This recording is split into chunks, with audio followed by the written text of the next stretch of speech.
So we're back in the dark room. What you have in here, it's a really basic room with some obstacles inside. A little bit difficult to see.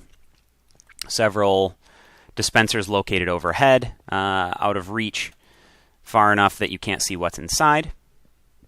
And we have a switch in here. Don't know what it does. I'll just tell you what it does. When you push the button, these doors will close, the lights will go off, and enemies will drop from all of the dispensers. Ideally, the kids from the last room will have at least a splash potion and a couple of swords to fight off the baddies.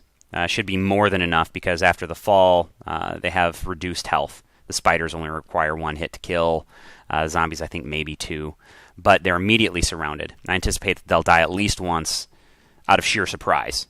Out of this dispenser drops a combination to the combination lock of levers in the previous room, as well as a bow that you will need to complete some of the rest of the complex.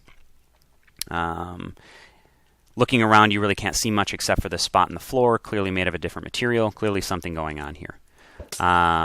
Use a splash potion, you can see a lot more. You can also see what appears to be a false wall made of wool.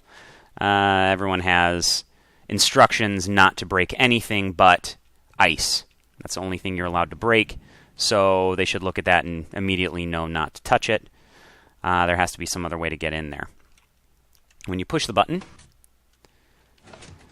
the doors close, lights go off. I can still see because I'm using the potion. I pick up the combination book, kill everything else inside. Wow, these guys are actually dropping with some good stuff. Hadn't thought of that.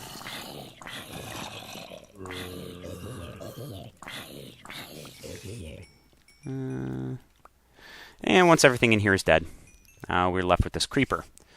Now, the purpose of the skeletons is to provide you with arrows. You will need to use the bow to solve the puzzle later. But the purpose of the creeper is to explode. Oh boy. Not there, though. Back inside the room, over this area, or in front of here. Inside of this is just a chest with some iron boots with feather falling. They're going to be extremely important later. But for right now, they do nothing. On the other side of the wool is an area with another puzzle that I'll talk about here in just a second. But for right now, that's the end of the dark room. You take the book that you acquire. If you read it, it basically just spells out for you the combination.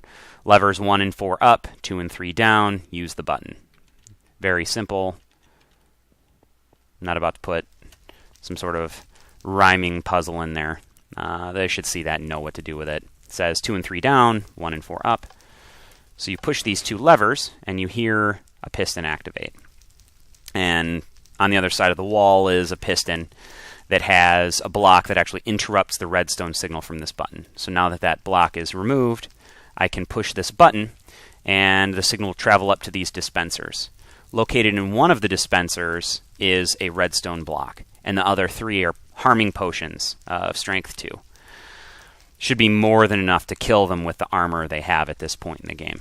But you push the button, and the object is to grab the redstone block and jump across the other side before these 2 blocks descend and prevent you from escaping. And I'll just show you what it looks like.